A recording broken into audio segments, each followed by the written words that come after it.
So today, how it's going to go, we're going to do, and I was kind of curious about this. I said they only start at 11. They just have a review before lunch, and then they get 4 hours on me after.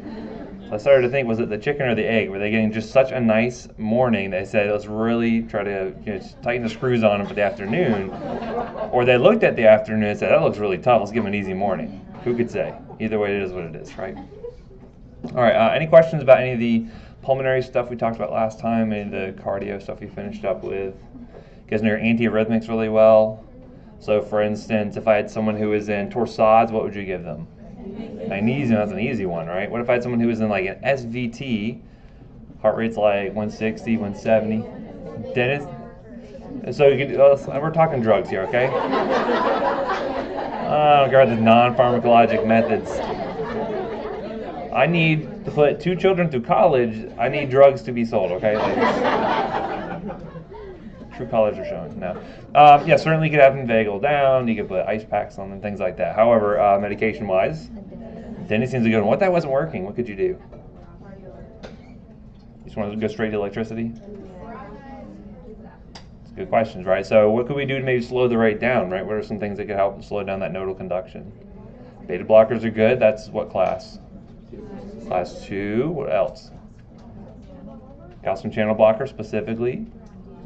Verapamil, that's class 4. Very good. And what if even that wasn't working? What could you do?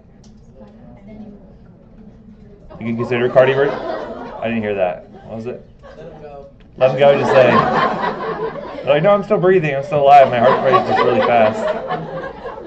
So nope, nothing to be done here. Walk on out. They do not resuscitate and just walk out of the room. That's not appropriate. No, certainly if they're unstable, we can consider something like electrical cardioversion, but amio might actually be a decent choice there as well, right? And amiodarone falls into which category? That's 3, right? And those are useful for what type of arrhythmias? These are for atrial or ventricular arrhythmias, right? So again, we're kind of getting down to the basics there in terms of like where the arrhythmia is starting, in terms of where the drugs are going to work for the heart. But yeah, so those are kind of good things to know, right? Those are good ideas in terms of what type of arrhythmia am I dealing with, what kind of agents might be effective for that, right? Anyway, very good. Let's continue on talking about anaphylaxis. Why do I talk about this in pulmonology? You can't breathe, absolutely, right? Your airway's closing up, right? Actually, a lot of the medications we'll talk about have some bleed over here as well, right? So you guys remember your antihistamines? We talked about that in ENT. What are some good antihistamines we're going to be using here? Diphenhydramine is a really good one. What's a brand name for that? Benadryl, good, right? It's over the counter, but it's actually one of our go-to IV agents that we'll be using for these patients as well. But getting down into it, what is anaphylaxis? Severe allergic reaction, yes. How does it manifest? Multi-system, yes, absolutely. So, what sort of systems might be harming the patient there? Skin, yeah, so they're going to get itchy, they're going to get hives, airway is going to do what? It's going to start to close up. Why is that occurring? Vasoconstriction or dilation? You actually find dilation, right? So that dilation does what? So the actual vessels themselves dilate doesn't necessarily cause the obstruction, but what else causes that obstruction? It's the fluid kind of leaking out, right? So as those vessels get more and more dilated, you're going to find those vessels get more leaky. That fluid leaks out. That's why you have the edema. Just like we were talking about with hyperemia in the eyes, we're talking about in the nose, how it can cause vasoconstriction, and that helps out with the edema. We're kind of seeing the same thing here, just the opposite effect. And that's mainly mediated through which mediator? Histamine's a big one, right? Histamine's going to be one of the primary things we're looking at there. So if vessels dilate, you're going to find edema starts to develop. That can impinge off the airway. Obviously, that is one of the most dangerous things. How about in terms of the cardiovascular system? What do you expect to see? So heart rate, you expect to go up or down? Up. Why is it going up? Well, what's the blood vessels doing? They're dilating as well, right? So what happens to your blood pressure? Hypotensive, right? And so what does the heart do to respond to that? You get tachycardic, right? Also, why else would you get tachycardic? You're like, oh no, I just ate a peanut and I'm definitely allergic to that. What gets activated? So your sympathetic nervous system gets really strongly activated there as well, right? So these patients nice, calm, cool, and collected when they're having anaphylaxis, they're probably freaking out because they can't breathe, and then they get really panicked and they hyperventilate even further, right? So there's a lot of different things kind of competing there, and some of the medications you're going to see can be kind of helping to augment that in some cases here, right? So anyway, and of course, what can be a potential trigger for this? Kind of anything almost, so certainly medications will be a common one. What class of medications that we talked about, kind of broadly speaking, that could be a potential trigger for this? Yeah, any of those monoclonal antibodies could be a potential one here, right? So at any time we have our infusion center that's attached to the MORS, right? So right at the floor above us, we have the infusion center where kids will come in and they'll get infusions of a lot of monoclonal antibodies, either for things like Crohn's disease or for rheumatoid arthritis, all kinds of different things. And they will get these monoclonal antibodies. And every time they have the order, guess what kind of medications go along with that? Anaphylaxis treatment meds, right? Every single time you order those, you always want to make sure that you're including that with it, right? We build those into the order sets. You guys know what that means when I say order set? It's a set of orders, essentially, right? Usually, on paper they may be pre-printed, but usually through the EMR, they'll be basically just a list of boxes that you can click off to say, what do you want? Some things are pre-filled out, some things are not, like monitoring parameters, how often you get vital signs, medications, all kinds of lab tests, everything can be included on those. But we always include anaphylaxis meds on that because we know the risk is there, and so you want to make sure you have those medications available should the worst happen, right? But certainly there's a lot of environmental allergies, food allergies, etc. Always going to be a big problem. And if you have, say, a history of, like, say, a peanut allergy, what do those patients always carry with them? EpiPen. What's an EpiPen? Epinephrine. We'll talk about that in just a few moments. That's going to be one of our mainstays of therapy, as we'll see, right? Anyway, so we've kind of gone over the signs and symptoms here. What do you think happens? We haven't talked about gastrointestinal drugs yet, but what happens in the GI tract when you have a lot of histamine being released? How about like acid secretion in the stomach? It increases, right? Because again, we have H2 receptors in the GI tract that cause increased acid secretion. So you can see, some irritation there that could potentially lead to things like nausea, vomiting. You can have aspiration potentially, right? So there's a lot of complicating factors here. We'll also look at that, how we're going to help to manage that. Now, when I talk about like Benadryl, what type of histamine receptors is that blocking? H1 primarily, right? So keep that delineation in mind between H1 being more for like your allergy symptoms and H2 more being so for the GI effects. And we'll talk much more about that in Pharm 2 next semester. Anyway, so what are we going to do for these patients, right? So the first thing you want to do, if they come in and they are hypotensive, and you'll see patients, in terms of these anaphylactoid or anaphylactic reactions, it's kind of on a scale there, right? So not everyone's coming in with their airway closing off and they're hypotensive and full collapse. Like sometimes they just come in and they have hives, right? So not every single one of these medications will be given to every one of these patients. We at least want to cover all of our bases here. So first off, we have our volume expansion. What does that mean? So I start to talk louder and louder and louder. No, it's not volume expansion. That's where we're actually going to give volume to the patient, right? Actual fluid. What is that going to do for us? Helps with the blood pressure, right? It's going to help to increase that intravascular volume. Not that the patient had a problem with this beforehand, right? They could have been totally fine, but the vessels dilating is going to lead to that being inadequate. So we're going to give them IV crystalloids. Have I mentioned the term crystalloids before? It's an alien race in my sci-fi novel series that I'm writing. My off time. No, I'm just kidding. When I say crystalloids, what does that mean? I mean, basically any kind of like salt solution that we're giving to the patient. Think crystal, think like salt crystals, things like that.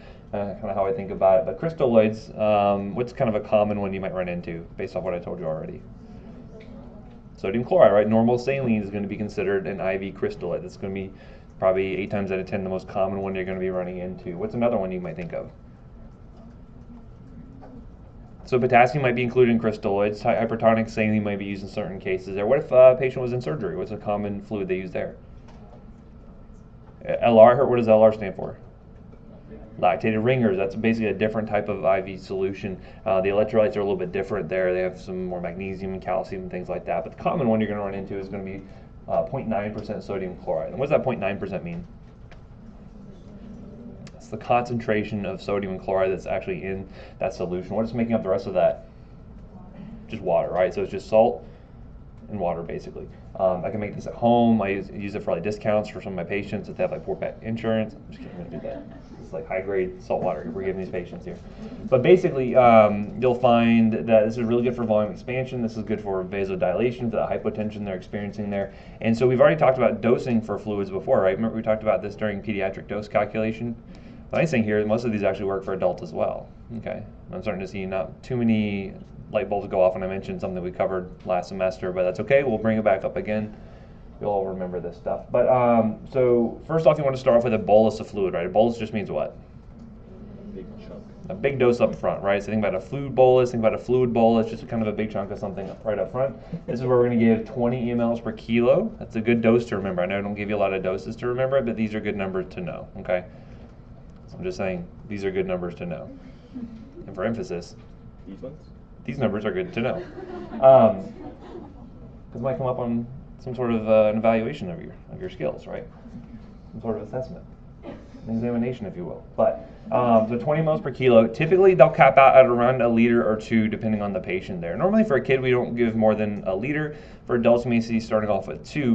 Why do we cap it off? Why don't we just give, if I have a 100 kilo patient, why don't I just give, 2 liters straight away to a 100 kilo child, right? Some questions there. So with fluids, the general rule is I can always give more fluids. Is it easy to get back out of the patient? No, right? Because generally once it's in the system, it is there. The only ways to get it out would be what? What could I do? You could diurese them with what? Like a loop diuretic could be good for that. Certainly we'll give patients fluids and then diurese them later depending on the situation. What else could I do potentially? Maybe non-pharmacologic. Has there heard of dialysis? What's dialysis?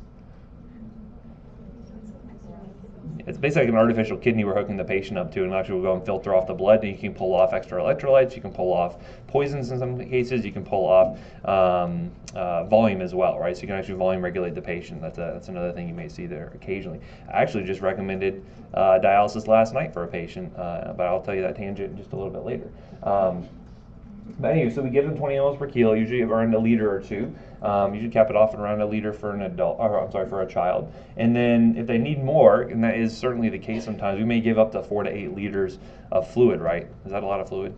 I think like 2 liters of fluid in your body. Like that's a lot of fluid, right? But again, sometimes the hypotension can be so profound that's what's needed, right?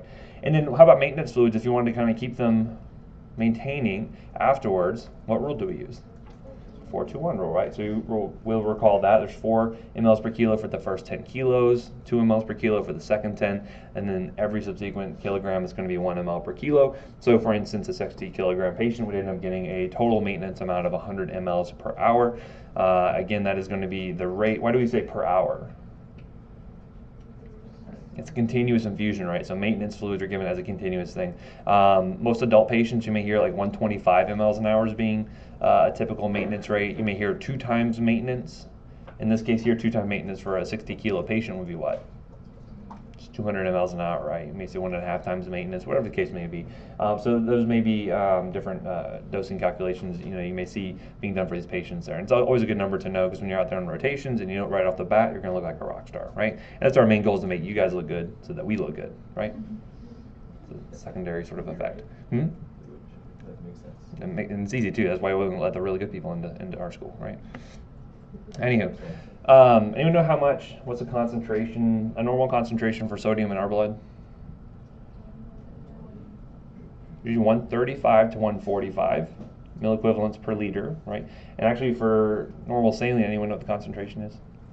We'll talk about this more like in nephro next semester, but it's 154 milliequivalents per liter. That's why we call it normal saline, because it roughly is equivalent to the sodium content of our blood. So it's a little higher, but that's again why we call that normal saline.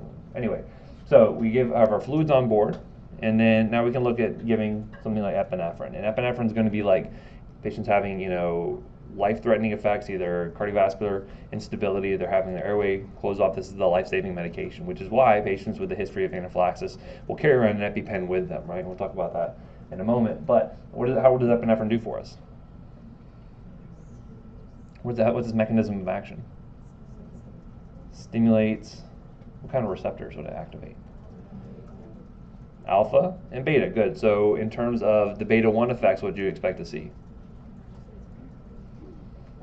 Stimulate beta-1 receptors, increase heart rate, increase contractility. Very good, right? This is not typically a problem for these patients because they're probably tachycardic to begin with, so those aren't really the main effects we're looking for. However, how about the alpha effects?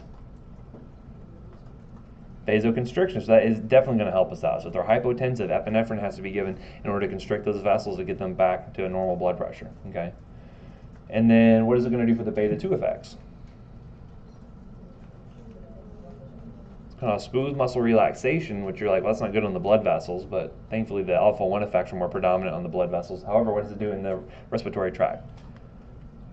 It's cause relaxation, right? So not only when you're having someone with an anaphylactic allergy are they having this edema that's developing from, vasodilation and whatnot, but also the bronchial smooth muscles then constricting down. We'll talk more about that in terms of asthma, but by giving epinephrine, that's going to help to relax that, right? It's going to help to kind of open everything up so oxygenation gets to be a little bit more easy for those patients there. Also can help out with things like the pruritus, the urticaria, angioedema, all those things can be benefited also by giving epinephrine. So here's an example of what an EpiPen looks like. I was actually teaching this to another class of PAs one time. They're like, oh, yeah, I have an EpiPen right in my pocket. And we actually got to hand it around to the whole class. I think I have some expired ones in my office if you guys want to check one out. I'd recommend not stabbing yourself with them. You don't have to. Oh, wow, so we have at least one. So, again, you don't have to do that. I was just saying that has been done before. But anywho, so again, some patients are going to carry these around because we know that they are at such a big risk. And again, time is of the essence when one of these reactions occur here. Typically, the route we're going to give this is going to be either sub-Q or IM. IM is going to be the most common, and that's how we're going to give most of our EpiPens there. And now, an EpiPen, what is that if you had to describe it? It's a pen full of epi, right? So you can certainly say that. More specifically, what would you say? Yeah, it basically has a needle attached to it it's called an auto-injector, if you ever hear that term. Basically, it's designed where the needle's not sticking out of it at all times, but you'll basically place it against, where would you normally administer it? Usually to the thigh, because that's easiest for patients to self-administer there. So they would end up injecting it into the thigh, and then you'll basically have the patient hold it there for a few seconds. The needle will jam out as it gets depressed in, and then we'll inject the epinephrine to the patient, okay? Sometimes you have to have other people administer to them if it's maybe they've lost consciousness or if it's a child or something like that, but that is typically the most common thing. Now, there are also different doses that we can administer because certainly there's going to be problems if you get too much epinephrine. What do you call that if we give a kid's dose? It's called an EpiPen Junior, yeah, so they keep it pretty straightforward there. If you ever see that EpiPen Junior, that's what that is, basically the kid's dose. It's actually half of what you would see with a typical EpiPen dose, so it's 0.15 milligrams instead of 0.3 milligrams. Anyway, there used to be a big problem, and this is actually going away now. They used to have different concentrations that they would have available there, and they used to use this really old nomenclature of like 1 to 1,000 concentration, 1 to 10,000. The problem is like no one actually understands what that means except for the pharmacist. Even sometimes they don't even know what that means, and so they're getting rid of that. And so now we either have 1 milligram per ml concentrations or 0.1 milligram per ml concentrations. The reason why that's important is when you're giving an intramuscular dose of a medication, do you want that to be really concentrated or less concentrated? More typically, because again, when you're injecting something into the muscle, you don't have a whole lot of space to work with, so you give a more concentrated amount of drug here. So for instance, the EpiPen you're going to see here is 0.3 milligrams, that's 0.3 mLs, so it's a 1 milligram per ml concentration you're injecting into the thigh. If you put more volume into the muscle, what happens? Imagine that muscle expanding out. Does it feel good? No, it's very painful. So we go ahead and just give them a smaller amount because we're giving a more concentrated formulation of the drug. However, if you're giving it IV, we end up using a less concentrated form, so that way we can titrate our dose a little bit better, right? So imagine if I was giving, say for instance, a patient is, say, 15 kilograms and they only need 0.15 milligrams of epinephrine. So let's just say that's a standard dose for a kid that size. It's easier to give 1.5 mLs of a drug, not too quickly, give it to the patient IV versus if you're giving 0.15 mLs. It's just way too easy just to accidentally push all that drug in at once. And so usually if we're giving something IV, we'll use a less concentrated formulation. So the problem is what happens if someone mixes this up? So say you want to give an IV dose of epinephrine, they're actively coding and cardiac arrest, and they get the wrong concentration. Well, I can either give a dose that's 1/10 of what I expected to give them. Is that good? No. And if I give them a dose that is 10 times what they expected to get, is that good? Also no, right? We're going to see some big problems with that. So this is why the concentrations have always been a big deal, and so you have to be really careful for that. If someone gets too much epinephrine, what are some things that can happen? So imagine if your sympathetic nervous system was overstimulated, what would occur? Blood pressure would probably do what? Be really elevated, right? And what could that cause? For patients at risk for things like MI, induce an MI. If they are at risk for having a stroke, it can cause stroke. It has caused that before. You have to be really careful with these medications. You're not giving too much. Certainly, anxiety, nausea, vomiting, all those can happen. But people have died from getting too much epinephrine before, so that's something you want to at least be cognizant of. If you get too low, obviously the problem with that is what? Patient's still anaphylaxing. If they lose their airway, what can I do for them at that point? Do a cricothyrotomy, and then it gets a lot more invasive. Now you're doing a surgical procedure on the patient as opposed to just intubating them. It becomes a whole problem, right? So anyways, you want to give them the right amount. So other drugs we're going to give as well, right? You have our histamine blockers. We mentioned diphenhydramine is probably the most common one, since that's a good one to give intravenously. We have that available to us. Hydroxyzine may be another one you'll see used occasionally. Now, if a patient's having an allergic reaction and they're having more mild effects, maybe just some urticaria, maybe some hives, is it okay to use an oral antihistamine? It could be totally appropriate in some cases, right? So again, they don't have to be on death's doorstep in order to get IV. But if the patient can tolerate it, oral may be appropriate in some cases there. So just something to think about. What if you're giving an IV drug and they have a reaction? Would you want to give an IV, like IV Benadryl, or would you still give orally based on? So they have a reaction to an IV medication we're administering to them, and they have a reaction to that. Most of the time, if you already have the IV set up, it's just easier just to keep using that. Yeah, so that's perfectly reasonable to do it in those cases there. So as an example, we may do, so say we have a kid who's coming in and we know they have a history, they get rash whenever they get this medication. It's like a monoclonal antibody, right? Sometimes what we'll do is we'll do pre-treatment. So we'll actually give them an oral dose of Benadryl beforehand to try to help prevent any reactions. And then have another order for IV Benadryl that's PRN, so as needed for anaphylaxis. So that way they have an option there in case they do have a severe allergy after getting the pre-medication. We can still give that to them. Yeah, so again, it's on a case-by-case basis, but again, if they come in and they're having an allergic reaction, but they're not so severe, cardiovascular, they're stable, they're breathing fine, an oral dose of medication would be reasonable in a lot of cases there. Okay. Anyway, so diphenhydramine, hydroxyzine, two common ones, but certainly any antihistamine will work here. Really good for the rash, pruritus, hives. This is probably the most common thing people will get if they're having a more kind of minor reaction. Epinephrine is going to be for those that have any airway or cardiovascular instabilities when you want to administer that. Now, we also have H2 blockers. So, for instance, a common one would be something called ranitidine, or Zantac as a brand name. Anyone ever heard of that drug before? It's a common over-the-counter medication. What's it normally used for? For GERD symptoms, right? Helps to decrease acid production in the stomach. And this is basically doing the same thing here. This is not like an always they have to get an H2 blocker. Sometimes you'll see that added on. This is not going to be like a life-saving medication, like something like the Benadryl will, or like something like epinephrine might be. Okay.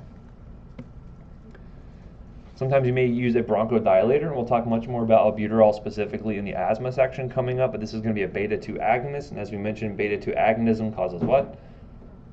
Bronchodilation, right? Smooth muscle relaxation is going to also help out with like mucus secretions and things like that may impair oxygenation. Obviously, it's similar side effects to what you're going to see with something like epinephrine. A little different though, because here you're only getting very specific beta-2 effects. You don't really see the alpha effect. So people don't typically get hypertensive with albuterol, but certainly they get tachycardic because there's a little bit of bleed over effect, still some effects on the beta-1 receptors, right? Because again, nothing is 100% selective. It's all dependent on what? Dose that you're giving them, right? So again, imagine someone gets like a really big heavy dose through a nebulizer, they're going to be much more likely to have side effects than someone has, say, just a little meter dose inhaler giving a smaller amount. Okay. Anyway, and then this is also going to be one of the cornerstones of therapy here. If patients are having more of a minor reaction, they may get Benadryl. They will also probably get a corticosteroid to go along with it. So every patient should probably end up getting one of these. And so what are some agents we have available to us? We've mentioned before. Prednisone. Is that oral or liquid? I'm sorry, oral liquid is kind of saying the same thing, but is it a tablet or is it a liquid? It's a tablet. What do you call the liquid form? Prednisolone, right? So again, you'll see that kids typically get prednisolone because it comes in a liquid formulation. Prednisone comes as a tablet. And what else do we have?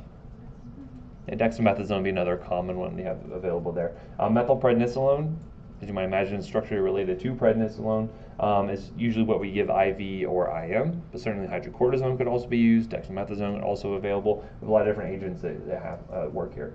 How are these going to help with anaphylaxis? They're strong anti-inflammatories, right? They're going to be working all the way at the top of the pyramid there, right? Going into the cells, working at the nucleus to decrease transcription of those proteins and inflammatory cytokines and all those things they normally be producing are going to get tamped down, right? So is this a fast process? No, so it can take hours to potentially, better part of a day before you really see the full effects of these medications here. So it's always kind of funny because whenever I have, say like a kid who's coming in with like a true anaphylactic allergy and the nurses, they want everything done right away, right? So the provider's ordering all the medications, they want everything right this very second. They're usually screaming at me to get it for them, right? So I said, okay, well, fluids, yeah, you got fluids, here you go, right? Epinephrine, here you go. And histamine, here's your Benadryl, right? They always want the steroids right this very second. And just like, it's okay, like, this takes a couple hours to work, let me go and get this other stuff first. Like, no, we need the steroids right this second. I'm just like, you're good, right? They usually don't like that response. But sometimes you have to temper their expectations, right? Be like, it's okay, like this does take some hours to work, but the benefit here is not necessarily to fix the immediate problems, it prevents the secondary effects, right? Sometimes if you just give them a dose of epinephrine, they'd be fixed for right that moment, but then hours later they could still have sort of a delayed effect, still a delayed return of these allergic symptoms. And so this is why we give the corticosteroids. So do you think this is like a one dose and they're done kind of deal? No, they may only get one dose of epinephrine, but we will give them usually a couple of days worth of steroids. That way you prevent any late sort of presenting symptoms there. So maybe a 3 or 5 day course of prednisone, so that way they can go home on that and prevent any symptoms from recurring. How do we know if they're going to need that or if they just need an EpiPen? Well, certainly if you're discharging a patient home with that history of allergy, you'd want to send them home with an EpiPen, right? So that's always going to be at the baseline in case they do have another reaction, right? But the steroids are hopefully going to help prevent that, at least in the short term. So it's one of those things you'll learn, like when you're discharging certain types of patients, like what kind of meds and scripts you're going to be giving them. In this case here, you may give them a 5-day course of prednisone and then also a prescription for an EpiPen. Does that answer your question? But like, would you ever just give an EpiPen and then they're good? Like, typically no. Typically if they're so severe to the point where they need an EpiPen, they're probably going to get the full court press. So at a bare minimum, if a patient comes in with an allergic reaction, Benadryl is probably going to at least be one of the medications or some other kind of antihistamine, right? Steroids are probably going to be close behind that in terms of everyone's probably going to get, pretty much everyone's going to get a steroid. The question is whether or not they need the epi, and that depends on the severity of presentation, right? So they come in, airway instability, cardiovascular instability, they're definitely getting the epinephrine, right? Rarely, if ever, would you see a patient just get the EpiPen? Now, like if you have a patient who maybe had a prescription, they had it at home, and they just had an allergic reaction, they gave it to themselves, and they said, well, I feel better, I'm not going to call 911. Could that be a problem? Yeah, because they could still have late presenting occurrence of symptoms there. So again, that's why I say, hey, give yourself the EpiPen, but then call 911 or get yourself to an ER or something like that, because you could have those delayed presentation of symptoms. No problem. Does that answer the question? yes. I always want to make sure everyone has their answers to all their questions. Anyway, so that is going to be the medications for anaphylaxis. So again, if I were to say, which one of these medications takes the longest to work, you would say corticosteroids, right? Probably the fastest is going to be what? Epinephrine, antihistamines are all going to work very, very quickly because they're either directly blocking or agonizing those receptors respectively, depending on the drug there. So those all work pretty quick for the most part. Okay, so getting into talking about asthma. What is asthma? So it's airway hyperresponsiveness, right? We're seeing constriction of the bronchial smooth muscle. We're seeing increased mucus production. What can cause exacerbation of asthma? Allergens for sure. What else? Exercise may induce it for some patients, right? What else? Is there aspirin? We'll talk about aspirin, why that's the case in a little bit. You think aspirin, why that causes asthma? We'll find out why in a little bit. What else? Cold air, yeah, can do it potentially. Yeah, so there's a lot of different cases here, and we'll talk about the classification and all of that. And so it's important when we're getting into talking about asthma. This is also going to be another disease state where you're going to have long-term controller medication, and then you're also going to have quick relief medication, right? So for instance, someone with a history of anaphylaxis is not going to have, they're going to have their as-needed EpiPen, but they're usually not taking something for that chronically, right? As opposed to asthma, most patients, especially if they have more persistent symptoms, are going to require sort of long-term controller medication, and then they'll have as-needed rescue medication. It's very similar to like when we were talking about angina, talking about patients who are maybe on a beta blocker to help prevent recurrence of symptoms, but if they do have chest pain, what do they take? Nitroglycerin, right? This is going to be a similar sort of mantra here. So anyway, so what we're seeing is that when you have that inflammation occurring, whether it's due to pet dander or it's due to cold air or exercise, whatever the case may be, you're seeing this response. We're going to have this airway obstruction occurring here, this airway hyperresponsiveness, and then what's kind of the typical symptom you think about? Patients, the wheezing, right? This expiratory wheezing that will occur along with that, sort of showing that you're having that impingement of those airways.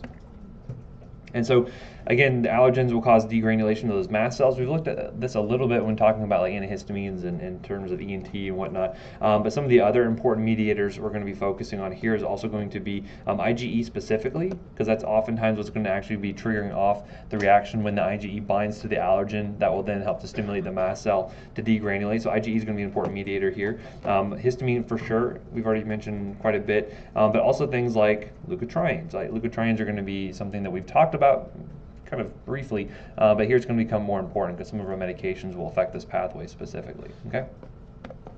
So, and again, just like I mentioned with like an allergic reaction, that you can have sort of an immediate phase and then a delayed phase sort of presentation. The same thing can happen with asthma for these patients here. We can see sort of an early reaction where they'll have that severe exacerbation, maybe give them medications to help treat that, and then later on, say hours to maybe a day later, this is where you can actually see this delayed presentation, which can be a problem if patients maybe don't have an appropriate therapy on board to prevent that from occurring, because then they'll have recurrence of their exacerbation, and then they may have to come back to the hospital to see you, right? So these are going to be different medications that will focus on these different phases of the presentation. And again, what happens when you have these T cells being activated, you're going to find that these inflammatory mediators are going to get released here, and it's going to cause a lot of hypersecretion of mucus. So oftentimes you're going to find that they are going to have increased expectoration of mucus. Along with that, which can also block the airways, and then also that bronchial smooth muscle will constrict. Okay, and that's what's also preventing the air from moving, which is why you get the wheezing that happens there. So we've talked about the cyclooxygenase pathway, right? What kind of medications affected that? Aspirin. What else? NSAIDs, yeah, they're going to be primarily the ones affecting cyclooxygenase specifically, right? If we had to say where do the steroids work? Even higher than here, right? So they prevent actual formation of the arachidonic acid from the phospholipid bilayer of the cell, right? Now, we haven't really talked about the leukotriene pathway. And so here you can find that 5-lipoxygenase is going to be the analog of cyclooxygenase on that pathway. And here you can find several different leukotrienes are going to be formed in this pathway, and that also helps to contribute to the bronchial constriction you see in asthmatic patients, okay? So presumably if we blocked, say, for instance, LTD4 receptors, what do you think it's going to do for our patient? Bronchodilation, right? So, or prevention of maybe some of the hyperresponsiveness and preventing the bronchoconstriction from occurring in the first place, right? So this is going to be an important pathway. Now, what do you think would happen? Say, for instance, I was producing a lot of arachidonic acid, and I gave the patient, say, something like aspirin, is blocking the cyclooxygenase pathway. What happens to all that arachidonic acid? It gets shunted over to the lipoxygenase pathway. This is the pathophys for a patient who has aspirin-induced allergies or aspirin-induced asthma. This is the case, right? Because they're shunting this pathway over towards leukotriene formation, that's what's causing their bronchial constriction there, okay? So that's why it's important if someone has an aspirin or an NSAID allergy, ask them what the reaction was, and they say it was an asthma attack, that's what this case is here, okay? Now, there's things I can do to treat that. So I can, for instance, block leukotriene receptors, and you're going to see that's going to be a possible mechanism we can use to prevent that from occurring. But just so you know the pathway there, that's why that occurs. Okay, so we mentioned that we're having allergens are promoting IgE production. IgE is going to help with these mast cells degranulating, and this is where we're going to find the histamines being released, leukotrienes are formed, prostaglandins, all these inflammatory mediators are going to be being produced here, right? So it's a similar pathway as what we would see with anaphylaxis. Obviously, it's just more kind of a specific sort of presentation here. And so what you're going to find is that the smooth muscle constriction is going to be occurring. You're going to also find some of that vascular leakage. That's where some of the edema forms. Mucus production is going to go up. And so these are all things you typically find in these kind of early asthmatic responses. Later on, though, say 3 to 6 hours later, that's where that secondary phase sort of kicks up, as I mentioned there. This is where it's going to be more like eosinophil regulated. You're going to find much more mucus production. And in fact, what they would find in the past is if you only treated patients for this sort of acute phase and then sent them on their way home with no follow-up things like steroids, for instance, there's actually an increase in mortality for those patients. So that's why it's really important that if you have someone you're sending home after an asthma exacerbation, you send them with, say, something like a 5-day course of prednisone, for instance, right? So what are some other causes? As we mentioned, certainly viral infections can kind of prime the pump, so to speak, and get them more likely to have a reaction. But certainly things like distilled water, exercise, all these sorts of things can certainly induce an asthma attack there as well. And in fact, one of the things we'd actually find, and of course, if you're looking at your PFTs, how would asthma present typically?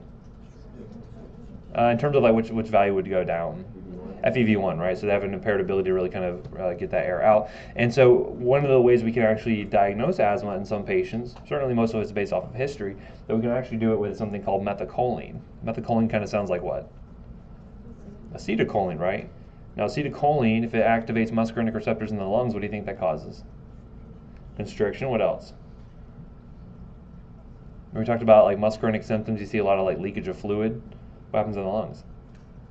Bronchuria, bronchospasm, mucus production, right? So these are all things you'd expect to see.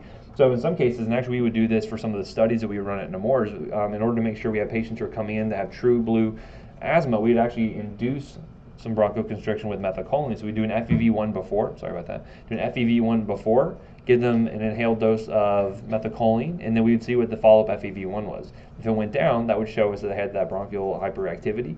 And then, obviously, we don't leave them with an asthma attack. We would then treat them with, the dose of albuterol, beta-2 agonist, and then if they respond and FEV1 went back up, guess what? You've got asthma. So that's basically how we would do that. So again, sometimes chemicals can also be involved in this process. So, as we mentioned, bronchoconstriction, is going to be happening through these different pathways here. Some of it's going to be more neural. A lot of it has to do with the histamine being released there and all these other products. But you're going to find that we're going to have drugs that are working through different mechanisms, and you're going to get good synergy by using synergistic mechanisms together to get better control of that patient's asthma. So we'll talk about different ways we can combine medications together to get better effects. Okay, so our therapeutic approaches for these patients. One, if you're having any kind of acute bronchospasm, we want to be able to reverse that. And this is where we're going to have things like our beta-2 agonists are going to come into play here, like albuterol. We're going to have ipratropium. Anyone know what kind of drug that is? You mentioned it in any of the classes? That sounds so familiar. I feel like that could be like the subtitle for my class. It's like, that sounds familiar. This is actually an anticholinergic. So we're also going to see that not only will beta-2 agonism play a role here, but there may be some role for anticholinergics. Because we just said that methacholine works on muscarinic receptors to cause bronchoconstriction, then presumably using an anticholinergic could cause bronchodilation. Very good. We'll also talk about theophylline a little bit. Anyone ever heard of theophylline before?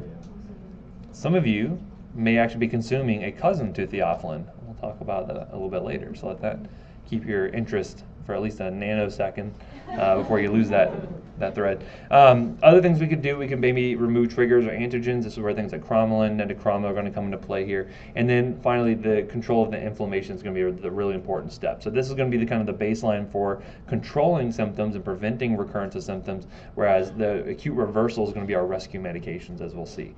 Those are our steroids and our lipoxygenase inhibitors are going to come into play.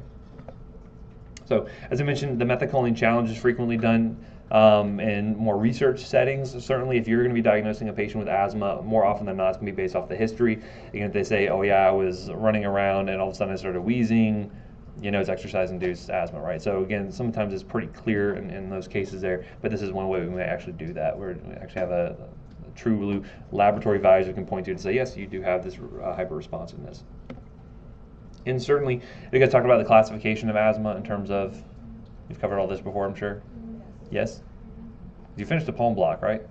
Oh, so you already know everything in here. So you guys should be teaching me this stuff, right? Anyway. Oh, I forgot. There's some saltiness from that block. So. That's okay. That's all right. As someone who has written several salty exams in my time, I can speak that it does not faze us whatsoever, so don't worry about it. Anyway, right, but how you actually categorize these patients here oftentimes is based on their symptomatology, right? So how often they're having symptoms, when are they having symptoms, things like that. For your intermittent patients, do you think they're going to need like long-term controller medications? Frequently, no, right? So for instance, if I go exercise and I have an asthma attack whenever that occurs, you probably just need to take an albuterol inhaler, or just take a dose of that before you exercise, right? Those are going to be pretty predictable symptoms, things that are not persistent. Those are patients where you don't need to have long-term controller medication. Once you start getting into the more persistent cases here, whether mild, moderate, or severe, that's where you want to have something around sort of 24 hours in order to help prevent that responsiveness from recurring, that constriction from happening in the bronchioles. Okay, so I'm not going to get into having you specifically diagnose a patient on my exam to say, like, well, is this patient mild or moderate persistent asthma. I don't really care that you know that for my exams. Certainly you need to know that for other things. But I may say patients coming in and they're on these medications here, what might be a good secondary medication to add on, right? What might be the next thing you would want to try in this patient? Those are things we're going to be focusing on, and we'll have a chart later on that will kind of delineate that. Anyway, so our goals here should be helping to reduce that level of bronchial responsiveness in the long term, helping to control that inflammation overall is going to be the big thing there. And this is where our inhaled corticosteroids are going to be playing a role. Now, we've already talked about steroids being used kind of locally before. Where did we talk about that? Maybe like ENT. Yeah. We talked about, was it the E, the N, or the T we were mentioning there? It was the N we were talking about, right? Intranasal steroids were good for long-term control of those allergies, right? Remember we talked about how long do you have to use it for before it really kicks in? A couple weeks, right? If they stop taking it, what happens?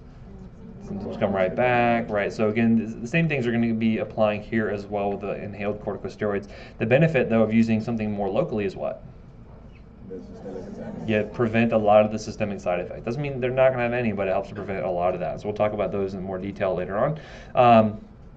And then obviously if you can avoid the allergens, avoid triggers, that's always going to be beneficial, but not feasible in a lot of cases. And this is where we're going to have our short-term treatment with our beta-2 agonists. This is going to be the cornerstone of short, quick-acting medications for our asthmatic patients. So just to kind of break it down into the categories here, you're going to have your quick relief medications, as we mentioned. Again, beta-2 agonists are far and away the most common you're going to use, anticholinergics, and then actually systemic corticosteroids can be used. So if you come into the urgent care, you come into the ER with an acute exacerbation, we may put you on systemic corticosteroids. Why do you think we do that versus just giving you an inhaled one? You get systemic wide effects. It typically is going to be much more powerful. It's going to also be a little bit quicker in action, a couple hours before the systemic steroids kick in versus say weeks for the inhaled. But again, the downside is a lot of side effects, right? But usually it's like a 5-day course, not generally going to be that big of a problem for the majority of patients. The long-term controller meds are going to include long-acting beta-2 agonists, your inhaled corticosteroids. These two are going to sort of be the cornerstones, right? We'll find that majority of patients at least need a steroid. Sometimes we'll use a combination of the two there. And then we'll get into some ancillary medications that may be used as add-ons or as alternatives if the other ones may not be appropriate for them. Things like our mast cell stabilizers, things like leukotriene modifiers, anti-IgE antibodies. We can actually give antibodies for the antibodies that are causing a problem. We'll look at a drug that does that. And then we'll get into the methylxanthines, which is kind of a class that is not used very, very frequently. In fact, it's pretty rare, but used in more refractory cases. That's where theophylline falls into play. I'm not going to talk about theophylline so much for asthma. We'll talk more about for COPD later on there. Now, does anyone know when I say the cousin to theophylline that some of you may be imbibing right now? What would that be? Caffeine specifically, yeah. So caffeine actually falls into the same category. And in fact, we used to use caffeine for actually in inhalers back in the day to actually cause bronchodilation for patients. And we'll look at some reasons why that actually occurs a little bit later on. Okay. Does anyone know what, say for instance, if you're eating some chocolate, say you're going out trick-or-treating, instead of studying, what product is in chocolate that fits into the same category? Something that turns into caffeine. It's called theobromine. That's why dogs can't eat chocolate, is because they can't process the theobromine, so they end up getting basically like this methylxanthine toxicity there. Again, the amount of animal toxicology I know is fairly small compared to the amount of human toxicology, but that's one of the facts that I do know, is don't give dogs chocolate because it's the theobromine they cannot process. So that's why chocolate gives you a bit of a pep because of that theobromine effect, right? Also sugar helps as well. But anyway, so let's do, anyone have any questions? I gotta tell you about a tox case I had, just real briefly. So anyway, so I had to, so I was on call last night, and so I had a patient who, basically the specialist working at the poison center, usually it's mostly like nurses, like ER nurses and ICU nurses who are kind of towards the tail of their career. They usually go to work in the poison centers. And so, there's nothing. I don't know, that wasn't funny. I'm just saying, that's usually what happens. So, but anyway, so I had this specialist call me up. Now, we call them specialists in poison information. So that way they're called spies. Now, do you know what? We don't call them poison information specialists. No one wants to be called PIS, right? So anyway, so if you ever hear me say spy, that's usually what I'm talking about. I don't have any covert operations I'm running. It's just I talk to a specialist in poison information. Anyway, so I had a specialist call me up and they say, hey, I got this patient here. They it was a kind of late 20s-ish female, decided she wanted presumably to end it all, and so she ended up drinking radiator fluid. Anyone know what's in radiator fluid? There's two names, or two words, but glycol is the second one. So it's ethylene glycol. So ethylene glycol is the main component. Anyone know what's in windshield washer fluid? Windshield washer fluid. That's actually methanol, right? So again, they kind of all fall into the category of what we call toxic alcohols. And so you actually find they undergo kind of similar processes to what ethanol does in our body, right? Ethyl alcohol. Anyway, so this lady, she went ahead and ingested a whole bunch of this stuff, and then several hours later presented to the ER. I guess someone found her, or whatever the case may be. And so she ended up presenting to the ER. And so what's interesting is that all those alcohols, they will get you just as inebriated as ethyl alcohol will itself, right? So she presents, how do you think her mental status was? Drunk as a skunk, right? So she presented very altered. She was actually starting to have some hallucinations and whatnot. So that's not really the bad part about the toxic alcohols. What's interesting though is when you start to break it down into its metabolites. And so what ends up happening is you form, especially for ethylene glycol, a lot of different metabolites, glycooxalic acid and oxalic acid and all these different things. So what do you think the pH for someone like that might be once they start to break that down? Low, right? So patients get acidotic because they're breaking down the alcohols into these other components. And actually what's interesting with ethylene glycol is a lot of that stuff gets filtered through the kidneys and actually bind up with calcium and cause calcium oxalate crystals to form. That's one of the ways we can diagnose it, is by actually looking at the UA to see, are there calcium oxalate crystals, okay? But also that can cause interstitial damage and can cause renal failure. It's another big concern we have there, because if they can't pee out those metabolites, guess what? They get more and more acidotic, and then they get hypotensive because of that, and guess what? They die, right? So that's what we're trying to prevent for this patient here. So anyway, so this patient presented pretty late, and so one of the ways we can try to diagnose a toxic alcohol ingestion, you guys ever heard of serum osmolarity? Serum osmolarity, right? So different reasons why you might get it. Toxic alcohol ingestion is one of them, right? So usually when you ingest alcohol of any type, your osmolarity is going to go up, okay? And so basically we can measure what we call an osmolar gap. Have you heard of that? Right? Why might that be elevated for patients? Don't say toxic alcohol ingestion, I'm already giving that away, but what are some other reasons? Hyperglycemia might be a big one, right? Uremia might be another cause for that. There's different reasons why a patient might have this high osmolar gap. Critical illness can just cause it in some patients, but this one had a high osmolar gap because of that. Also, she had a high anion gap because all the acid she was producing, right? So she had a high osmolar gap, showing she still had the alcohol around to produce more acids. She had a high anion gap. And also now her kidneys, I don't know what her baseline was, but for late 20s, 0.9 was her serum creatinine. It was a little elevated, right? So I don't know if it's dehydration, I don't know if it was because of kidney injury, who knows, right?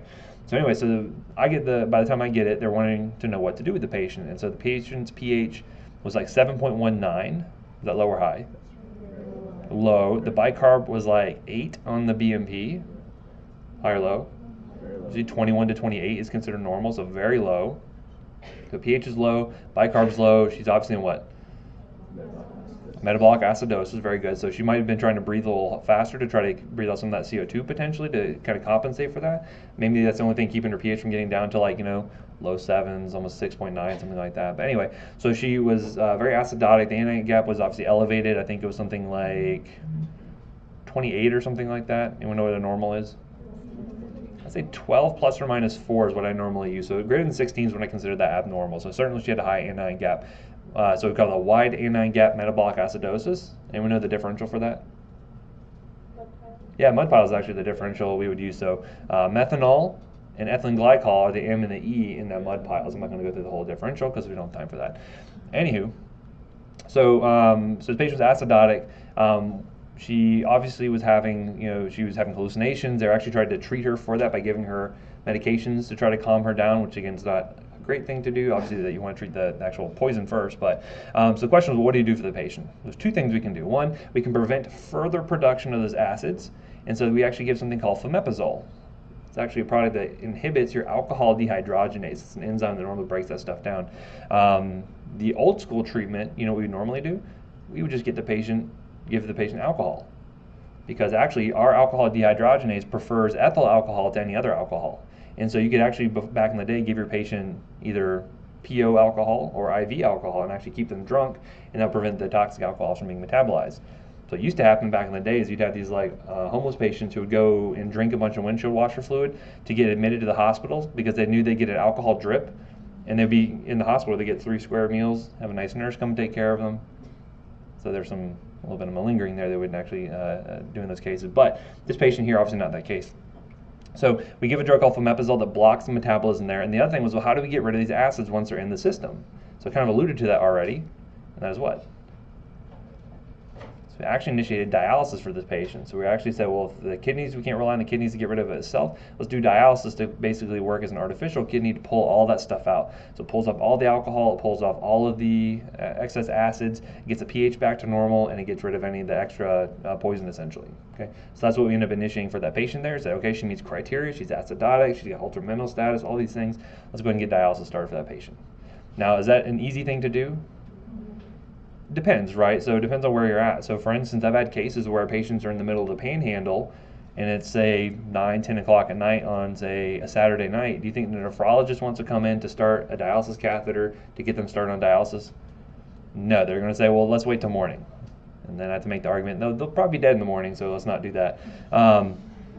Fortunately, you know, if you're at a big teaching hospital, that becomes much easier because you usually have like nephrology fellows that are on call. They can always respond to that. And so again, depending on where you're at, you may get better or worse care, right? So those are things to consider before you try to kill yourself, is what kind of docs are available at the hospital you're going to.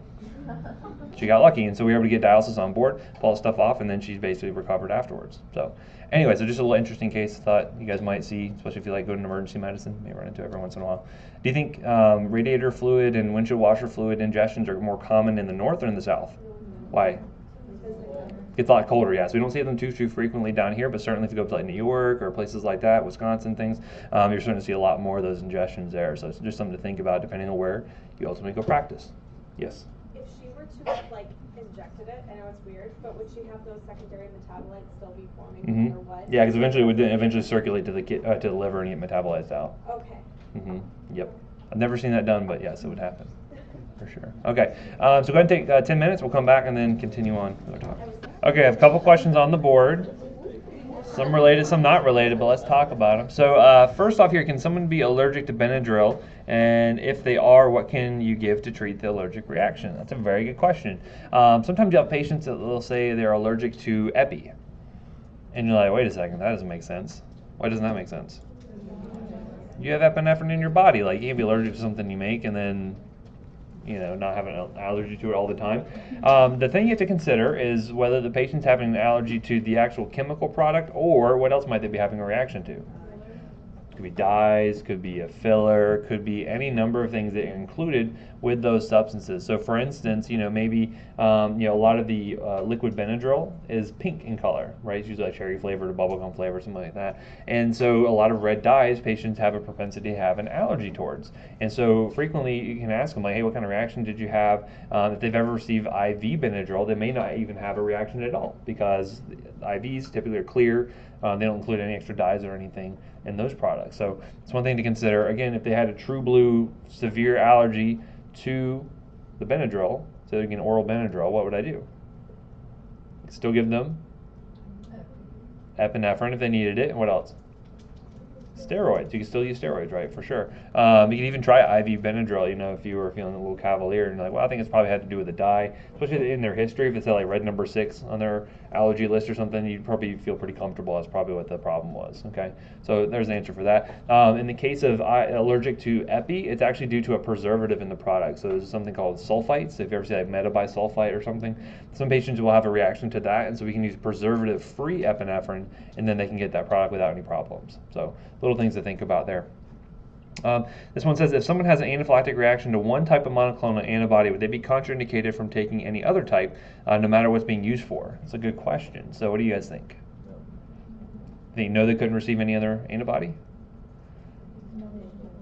Remember, I mean, just because, you know, not every person has an allergy to a certain drug, not everyone has an allergy to a certain type of allergen, it all has to do with the structure, right? All has to do with what they are actually having a specific reaction to. And so you can have patients who maybe had a bad reaction to something like infliximab, which is something we'll talk about in rheumatology later on, but they may be able to get tocilizumab, no problem. A lot of it has to do with the makeup of the actual proteins themselves. As I mentioned before, what are some common animal proteins you find in those antibodies? You said, oh, patients want cheese afterwards. As mouse proteins are murine proteins, so if you have one that has a high amount of murine proteins in it, they have a reaction to that, and then I switch over to using a more humanized monoclonal antibody, they may have no reaction whatsoever. So again, it's not an absolute contraindication if they have a reaction to one. They are structurally different enough. I mean, they're all antibodies, right? But the actual proteins that are making them up are different such that they may not have a reaction. Okay. Very good question. And then this one is slightly tangential, but I was watching a movie, and this guy was sedated for acting psycho at the hospital, as you do. And then when he woke up, he found 3 EpiPens in the cabinet, stabbed himself with all 3 to counter the sedation. Would he die? What do you guys think? No? Very good. It depends is always the right answer. You can never be wrong with it depends. But you got to have a follow-up to go with the it depends, right? So if it's an EpiPen actually is 0.3 milligrams per dose. Let's say he got a maximum of 0.9 milligrams, okay? Anyone know what the IV dose if you're having a cardiac arrest of epinephrine is?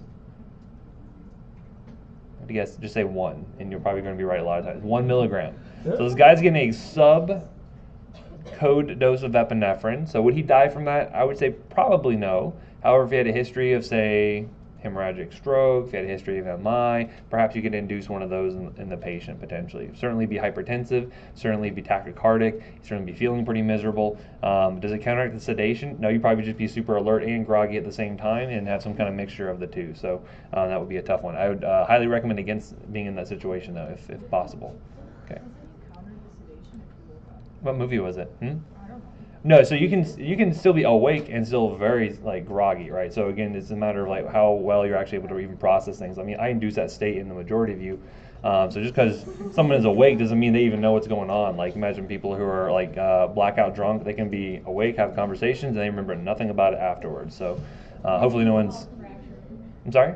The movie was Fracture. Fracture. Okay, I've not seen that one, but I'm sure it's been in other movies too. Anyway, any other questions I can answer in the meantime? All right, let's keep going. So we were talking about our Beta2 agonists here. So basically how these are working in the respiratory tract to increase cyclic AMP levels, and that helps to relax that airway, smooth muscle. We mentioned that there's short-acting and long-acting forms. So if you ever hear SABA or SABA, that's a short-acting beta agonist. LABA would be a long-acting beta agonist. Typically, the short-acting is around 4 to 6 hours or so. You'll see the effects for long-acting ones, typically 12 hours or more, maybe up to 24 hours in some cases there. Big side effects you're going to typically see most commonly is going to be to do with heart rate, and you can see some tremors due to some of that beta-2 agonism on the skeletal muscle. You can actually see tremor developing there. Remember we talked about beta blockers, what they can be used to treat? Say if you want to have to come up here and give a speech. Yeah, for performance anxiety. And again, beta blockers help to deal with that tremor. By blocking beta receptors, this is doing the opposite and actually activating them. So that kind of makes sense why you would get those side effects there. And again, you can imagine here we'd have a normal beta-2 receptor. Activation of this causes that increase in cyclic AMP and allows for its relaxation of that smooth muscle. So mechanistically, this is essentially what's happening here.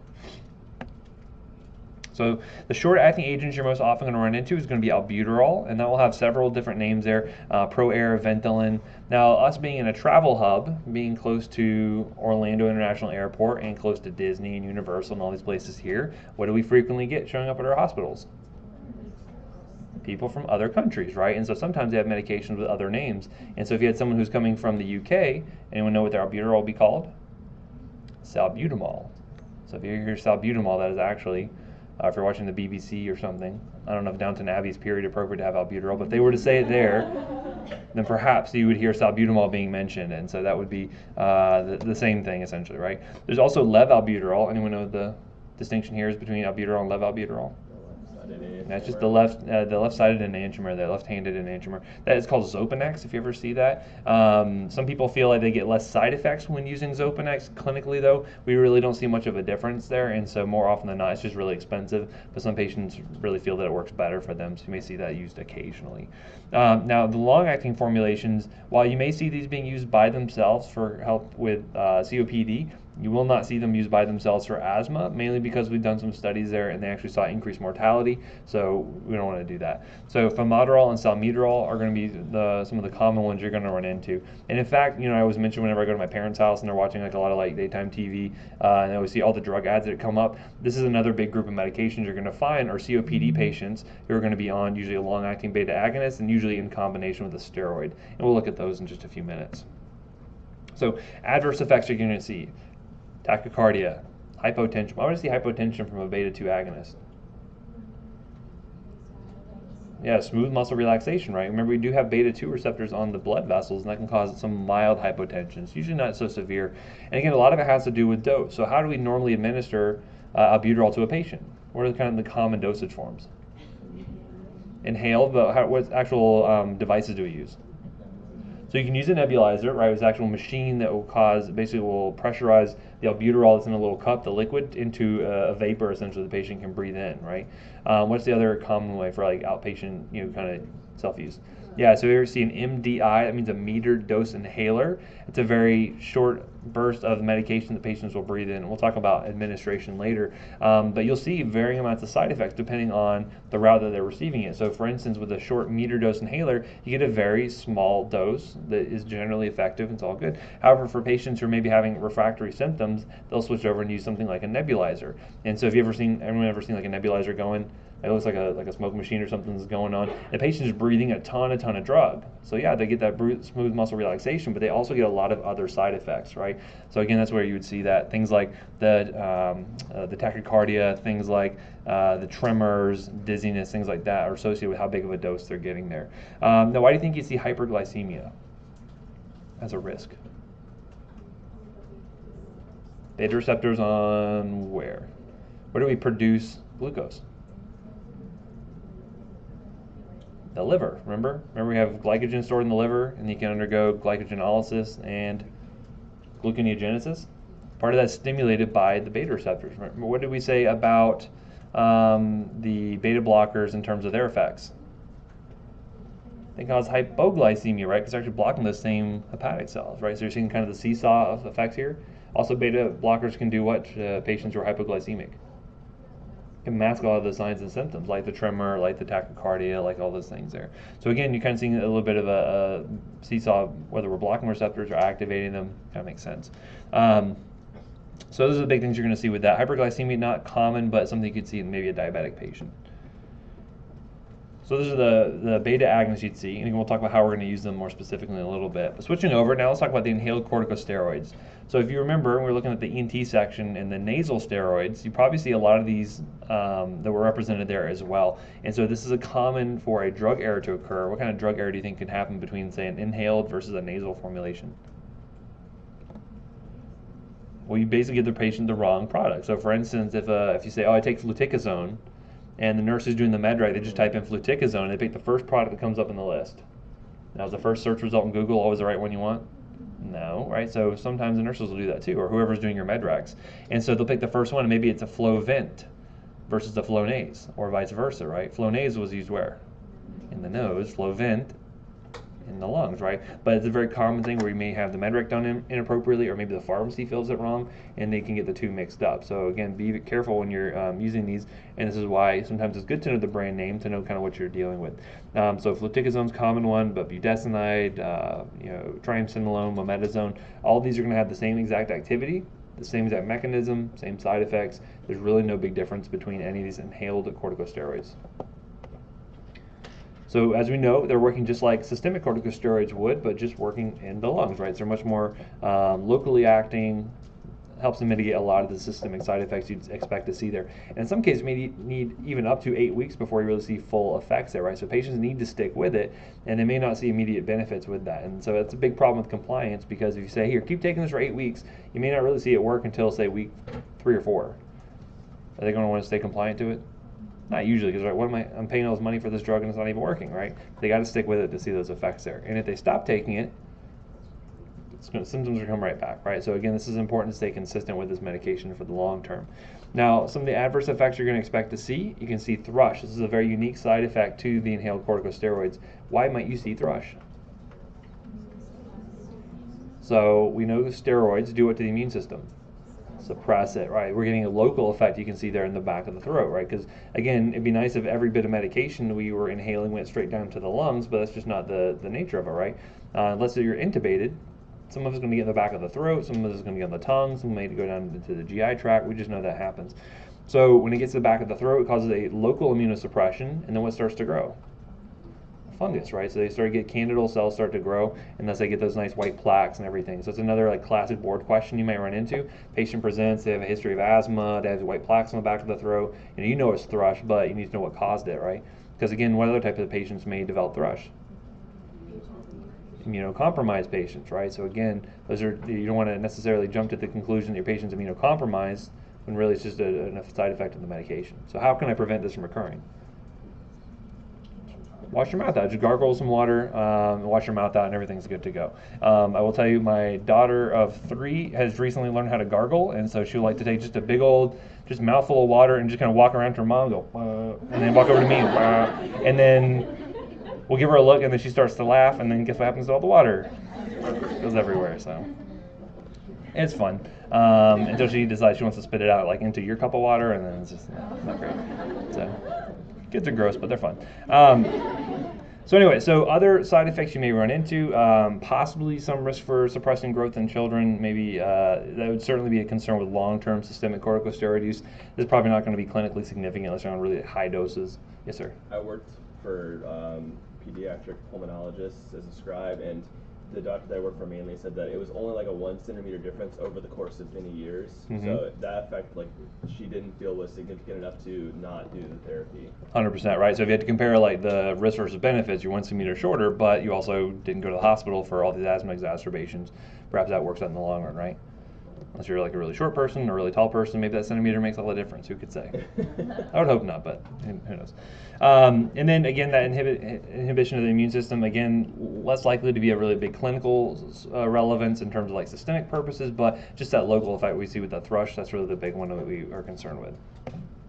So, and oftentimes, as I mentioned, we'll combine an inhaled corticosteroid plus the beta agonist. So something like formoterol and budesonide would be Symbicort, Advair, Dulera. These are common ones you're going to run into. As I mentioned, you see these commercials all the time for these in use for COPD, right? Because again, there's a lot of patients with COPD, mainly due to smoking and things like that. So this is being marketed to them pretty heavily, and we'll talk about treatment for that later.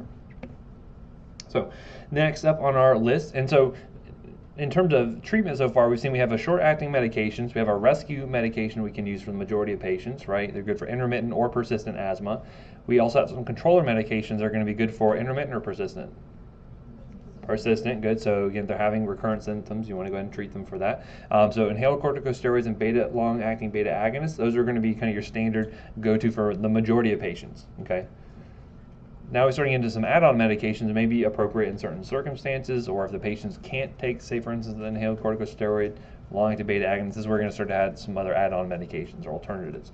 So now we're going to get into the leukotriene modifiers, and so these are going to be oral agents. All the ones we talked about so far have been what route? All been inhaled so far, so now we actually have an oral agent. What does that do for compliance? It's an increase, right? It's a lot easier for someone to take a tablet and then inhale something appropriately. We'll talk about technique later, but that can be a challenge. And so the big one we have here is going to be Singulair. Actually, I forgot an I in the name here. But Montelukast or Singulair is going to be kind of your go-to leukotriene receptor antagonist. And again, it's going to help out with reducing the inflammation, the bronchoconstriction, and mucus production. And again, this can be effective for patients with aspirin-induced asthma. You could give this to help blunt that response, mainly due to that shunting that we saw when you were to give them a cyclooxygenase inhibitor there. Oftentimes we'll give this to patients at nighttime. There is some thought that you produce more leukotrienes at nighttime. That helps to, and again, what's a frequent symptom for patients with more persistent asthma? It gets worse at night, right? They have a lot of nighttime awakenings, right? And that's one of the things you'll actually classify them on. And so this may be better to apply at nighttime or to give at nighttime in order to help prevent those leukotrienes from kind of doing their thing and inducing an asthma attack. To kind of go along that same pathway there, we also have something called Xylutin or Zyflo. This is not done very frequently, but it's again working a little bit higher up in that pathway to block 5-lipoxygenase. This would be kind of similar to giving an NSAID for cyclooxygenase. This is doing the same thing. But unfortunately, it actually is going to be an injectable only product. So that can be a bit of a problem because they have to go into a clinic to have it administered. You see a lot of like flu-like syndromes, and it inhibits drug interactions bound with 3A4 inhibition, 1A2. So this is not done too commonly, but it could be as an alternative to a leukotriene receptor antagonist. And again, the pathway, just to kind of reiterate, we're, especially with aspirin-induced asthma, we're shunting this over to the lipoxygenase pathway. And we can either block it here at the site of the enzyme or down here at the actual receptors where they would be working at. These are very well tolerated, so even though a lot of these side effects are very typical for things just listed in any package insert, so really nothing to note here. And that's why it's really good for some patients because, again, if they are more prone to side effects due to say the corticosteroids, this may be a good alternative because it's really very well tolerated, not a ton of issues there. Some things we could do to maybe remove the trigger of the antigen, well, we can try to use some mast cell stabilizers, but again, you get very limited utility out of these as compared to an inhaled corticosteroid. So you may see occasionally something like cromolyn or netocromol be used. However, what do we say about mast cell stabilizers and use for, say, allergic rhinitis? Or say in the eyes potentially? Like, do they work as like a good rescue medication? No, because once the mast cells are degranulated, you can't really do much about that. So they would have to be used beforehand, usually used as a control or medication. But again, not done too commonly. So again, these are all going to be inhaled agents here as well. They do take several weeks to really work, very similar to what we saw with inhaled corticosteroids. Because they have to be taken regularly like this, and you get so much more benefit out of steroids. This is why they kind of went by the wayside to some degree. Back before the steroids were really kind of more of a cornerstone of therapy. Again, similar sort of side effects what you might see with agents, other inhaled agents there, so nothing really notable from that standpoint. So this is actually kind of an interesting one. This is good for really refractory patients should they kind of fail other therapies, or maybe they've been maxed out on their long-acting beta agonists and corticosteroids, but they still need something else to help. And so this is where we have the drug omalizumab, or Xolair. Or automatically know what kind of drug is it? Monoclonal antibody, very good. And this is actually going to be an antibody against IgE. So if the IgE is what's helping to stimulate those mast cells to degranulate, well, let's give an antibody to bind up that antibody, essentially. And so this is done, typically we have to have patients come into, say, our pulmonology clinic to have this administered, and to watch them to look out for what sort of effects. Anaphylaxis, right? Because again, it may not be with the first dose you administer, it could be with repeated administration when you see an actual reaction there. There's also some concern for secondary malignancies, which is why this is kind of a third line, fourth line kind of agent if they've kind of either maxed out or they've failed other therapies. This is where some patients, it works really well when it works, but unfortunately, again, it's kind of a compliance issue, it's expensive, it's an antibody, there's a lot of other problems that go along with that. Again, anaphylaxis, urticaria, injection site pain, bruising, those are all the things you expect to see because it is an injectable product. Why can't we give antibodies orally? They get chewed up like any other protein in the GI tract, so they are not going to be bioavailable. And then we have our methylxanthines, and so this is going to be less frequently used, but I mention it here because we'll mention it in COPD as well. These are going to be some non-specific phosphodiesterase inhibitors. So we talked about those before. Where do we mention those? Next, our erectile dysfunction medications helped with like PDE5. What else? So you can use that for pulmonary hypertension as well. What other phosphodiesterase have we inhibited before? 3, and that was with which drug? May come up on this exam, I think. Milrinone and amrinone were 2, right? Those are used for what?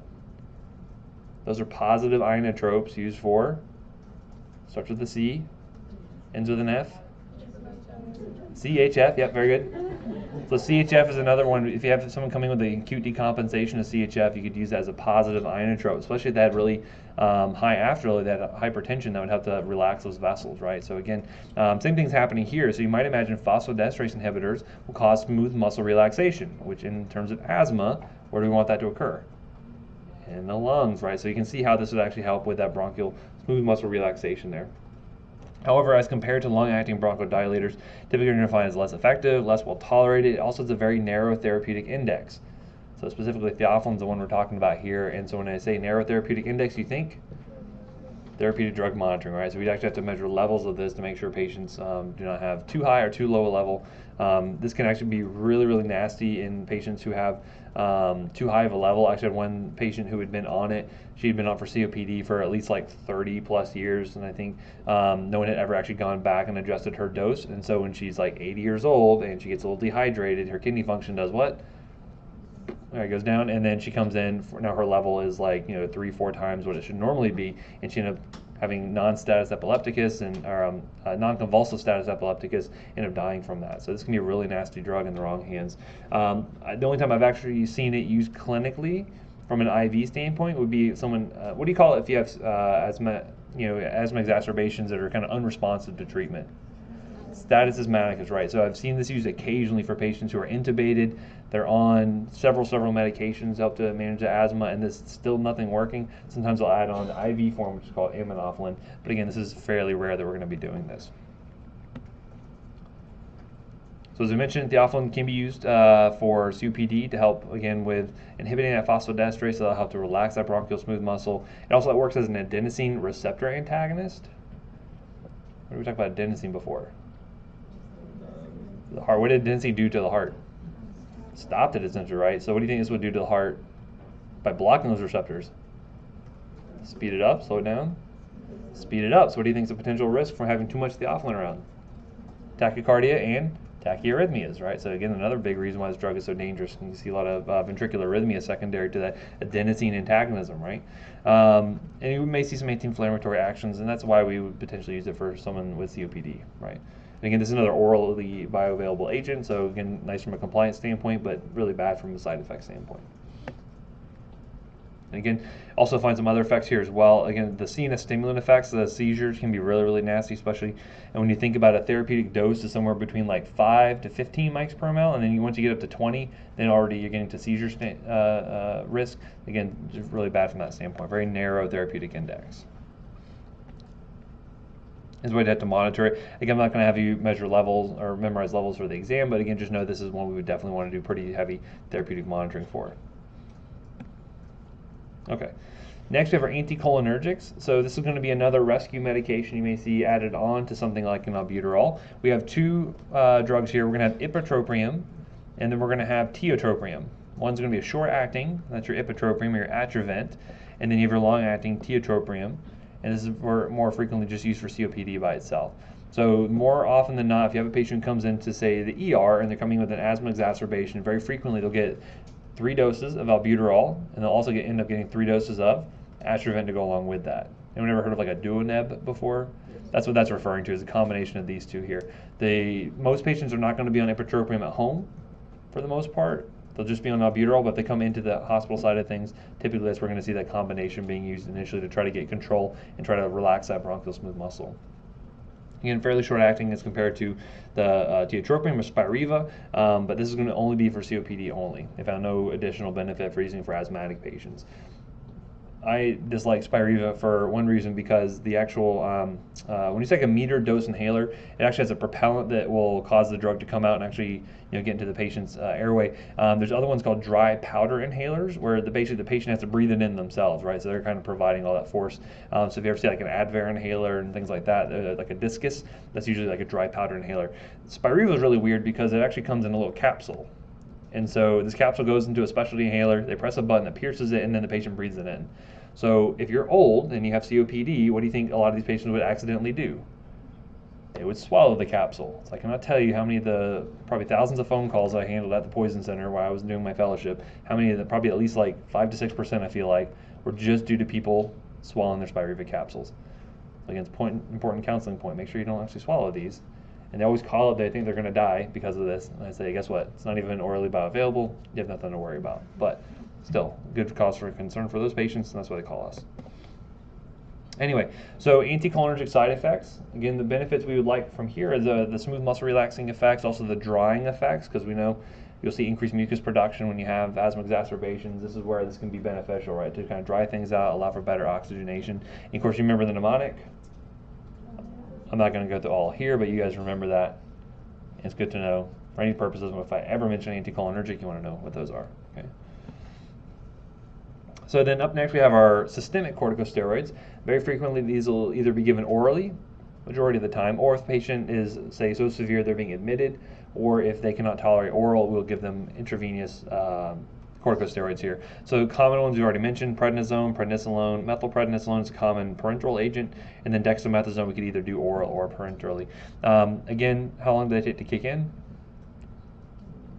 A couple of hours, right? So again, this is why you start a patient on something like their albuterol, give them 3 doses of albuterol, maybe getting, say, every 15 minutes for 3 doses, and as that's kicking in and working, then you're giving them the steroids as well, and then several hours later help to prevent those kind of late presenting symptoms there. Okay, usually like a 5-day course of prednisone is pretty common for most more moderate severe asthma exacerbations, in order to prevent those recurrence of symptoms for them. Okay. Again, what are the side effects we worry about with corticosteroids? So we worry about like adrenal suppression. Now, do I worry about that if I'm only given like 5 days worth? Not so much. If it was more than that, would I worry about it? Yes. And what would I do to deal with that?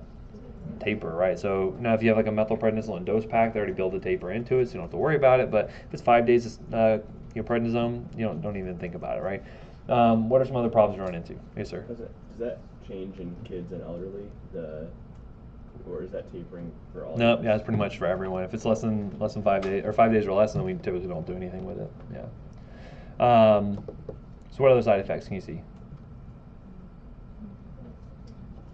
Growth suppression potentially, like in kids, if you're giving it chronically. Not probably a problem here for asthmatic patients. What else can you see?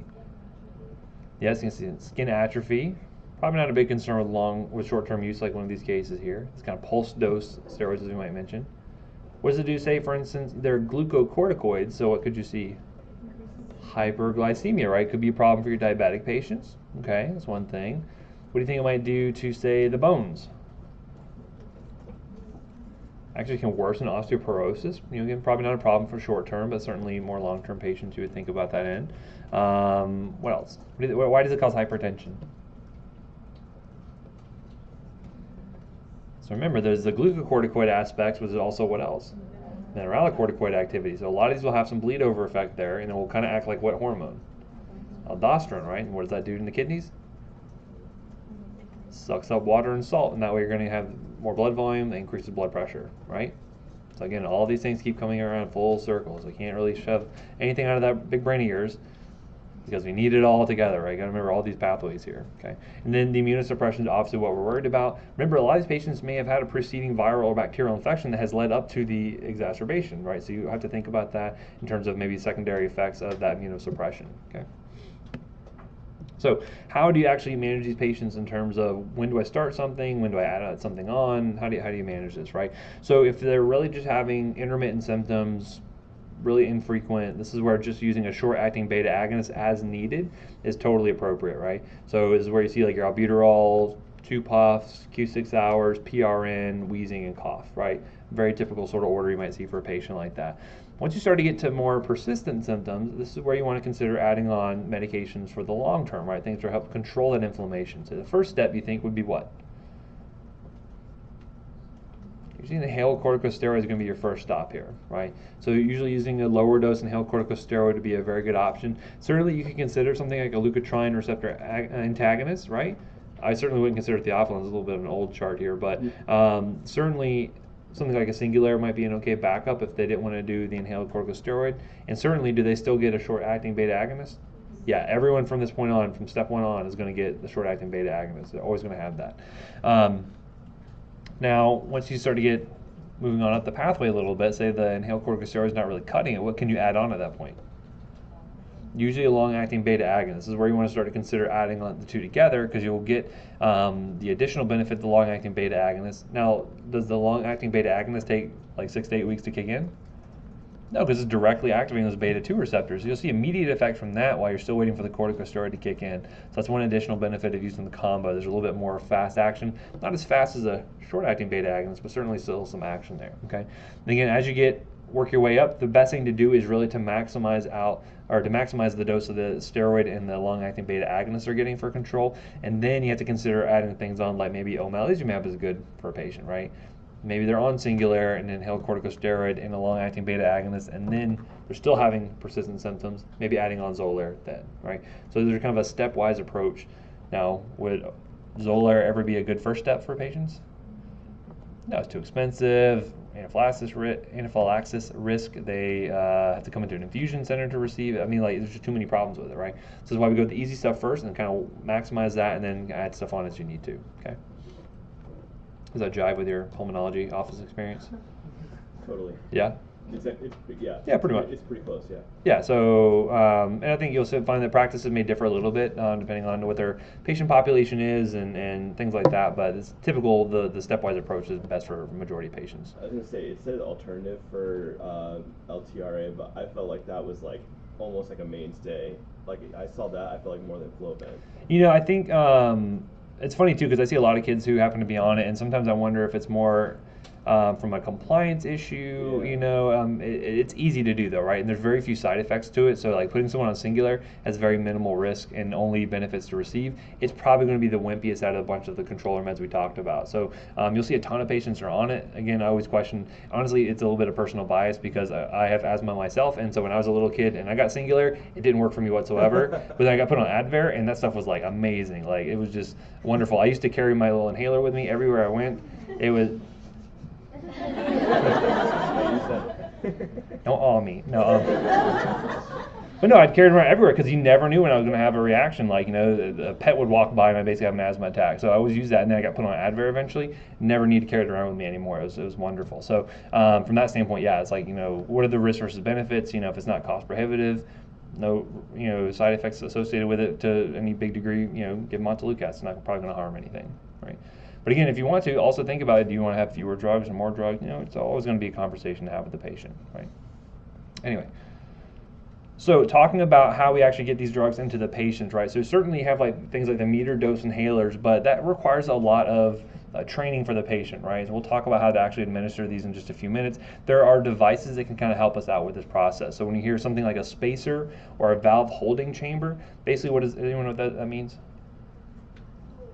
Because it attaches onto the inhaler itself. It gives you time to inhale it so you're not missing like when you're supposed to suck it, right? Yeah, so there's a high amount of coordination that has to occur between when you press down that canister, it shoots out the medication into the patient's mouth, and they have to coordinate that breathing in. I'll talk about that process in a second, but to coordinate that. So kids might have a problem with that. Elderly patients may have physical dexterity issues or may have mental decline issues that may prevent that. Basically what these valve holding chambers do is it'll hold on to the medication, hold it in suspension in the air, and then when the patient's ready, they can then breathe it in. Okay. The benefit of that is it will dissociate that action of actually pressing the canister to when they actually inhale the medication. And so they actually found that for some patients, they'll actually get better bioavailability of the drug into the lungs, and it helps with that compliance a little bit more in those cases there. Okay. So typically what you're going to do for these medications is you're going to go ahead and take off the cap, and this is for a meter dose inhaler. This is something that already has a propellant in it that allows for the medication to be forcefully sent out of the canister into the patient's mouth. So this is not a dry powder inhaler like I mentioned before. You always want to shake it up. Why do you want to do that? Because it's going to be a suspension, and suspensions tend to separate out. So by shaking it up, you're mixing the propellant along with the drug, gets a nice homogeneous mixture. So when you press that canister, it'll go into the mouth there. So have the patients have a good forceful expiration. You breathe all the way out, and basically hold the inhaler as shown. Some people hold it kind of away from the mouth. I feel like that just gives you more chances to miss potentially. And you'll basically have the canister in the mouth directly. Because again, are people going to be sharing inhalers? No, that's gross. They will, but they should not. It's just gross, right? Just like you shouldn't share eye drops, things like that. You just don't want to do that. Anyway, so again, as the patient, have them start to breathe in, right? It doesn't have to be a big forceful inspiration, but they want to breathe deeply and slowly. And what that's going to do is to start to cause an airstream to form going from the mouth down into the respiratory tract. And so as that airstream occurs, then have the patient press down on the canister. That will allow the medication to kind of hit that same airstream. It's kind of like in Finding Nemo with the turtles, like when they're going through you want that same action going on there. So you want the drug to kind of slip into the lungs, and then you want to have them hold their breath for about 10 seconds or so. Now, do most patients actually do this? Probably not, right? So again, 10 seconds, I can probably sit up here in silence for 10 seconds. It's going to feel to you like 20 minutes. But again, 10 seconds is ideal. Sometimes they may not have the ability to do that depending on how their lungs are. But 10 seconds, and then they can breathe normally, okay? Now, some people will go ahead and give the second dose immediately afterwards, but I don't like to do that. I like to give them a few minutes in between, maybe 30 seconds to a minute or two between. The reason for that is it gives you the first dose time to work, right? So it helps to open up those small airways, helps to relax things a little bit, and then guess what happens to the second dose? Gets in even deeper, right? So we tend to find a little bit better efficacy out of that. People sometimes will just give kind of 2 squirts at once. Doesn't get any additional benefit, right? Give the drug time to work. You paid for it, you want it to work, then let the second dose get a little deeper in there, okay? So again, asthma is a chronic disease. Depending on how they're presenting, intermittent, persistent, obviously we know the different treatment strategies here. At the bare minimum, most people need to be on a short-acting beta agonist. And then once they start to get to more persistent symptoms, then you want to consider more long-acting anti-inflammatory medications for them, okay? When do I use theophylline for an asthmatic patient? you will likely never do it, right? But some rare instances, maybe status asthmaticus, I've seen IV forms used, but typically never, right? So with status asthmaticus, there's a couple of things we can do for those patients. And so again, this is a medical emergency. We'll have these patients come into the ER. They'll say, hey, my beta agonist isn't working, and I'm still having persistent symptoms. This is where they're going to come in, and they'll get more continuous sort of therapy here. So this is where we can start off continuous albuterol. So we'll actually be giving them a continuous nebulization. They'll be breathing in constantly to try to help relax that smooth muscle as much as possible. We'll give IV steroids typically, like a methylprednisolone or dexamethasone, to deal with that inflammation. And interestingly, we'll actually give them magnesium. You say, magnesium? Why would I give them magnesium? Are they hypomagnesiemic? Not typically. But what does it do for us? What kind of side effects did you see with IV magnesium for torsades? So smooth muscle relaxation, right? Remember I said it's like the body's natural calcium channel blockers. You see flushing, hypotension. Well, this can actually help out with the lungs and cause smooth muscle relaxation in the lungs there. So actually we'll give we'll give a big bolus of magnesium up front and then actually give a continuous infusion afterwards, right? And so these are usually people who are going to end up in the ICU for the most part, but sometimes they'll just get a bolus, sometimes they'll get the continuous infusion afterwards. Just depends on the severity of the exacerbation there. So get the IV magnesium. What salt form of magnesium do we typically give IV? Anyone know? Sulfate, right? So magnesium sulfate's one we're given there. And then interestingly enough, if we are intubating the patient, you have to put the patient on sedation because people normally are not going to be very synchronous with the ventilator. And so the sedation choice actually matters here. Has anyone heard of the drug ketamine before? Right? Do not tell me if you ever tried ketamine. I do not want to know it, right? No incrimination here on the video. But ketamine, what's the kind of its notoriety? Like, what's it known for? It's a good sedative. It's used like an animal tranquilizer in some cases for like animal surgery, but it actually had a bit of a bad name for itself because it actually used as a date rape drug for a while because it's a sedative, but it actually does not suppress the respiratory drive.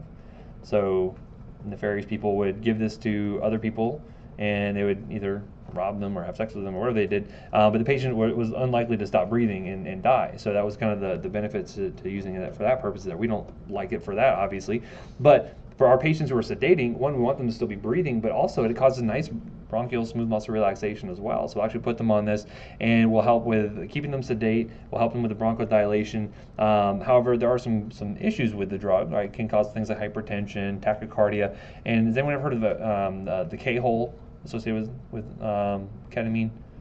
What's like the street name for ketamine? Anyone know? I'm glad none of you know this, but Special K. Cam knew, that's all right. So Special K is kind of the street name for it. But there's something called the K-hole, where basically when people have a really bad trip associated with this, and we call that an emergence phenomenon. But basically when people are coming out of ketamine, they can have really bad dysphoric reactions, or they get very aggravated, they get hallucinations, they get violent in some cases. It's really kind of a bad trip. So you see that more with adults than kids, but this is something a medication we might use in order to treat that status asthmaticus. We'll talk more about ketamine in the surgery section next semester, but keep that in the back of your mind. And then occasionally you might use aminophylline, but it's very rare that we'd end up going down that road. So any questions on that section? Let's see if we have any questions on the board, because I'm not going to be able to finish this all up. How many slides? Yeah, too many slides to go.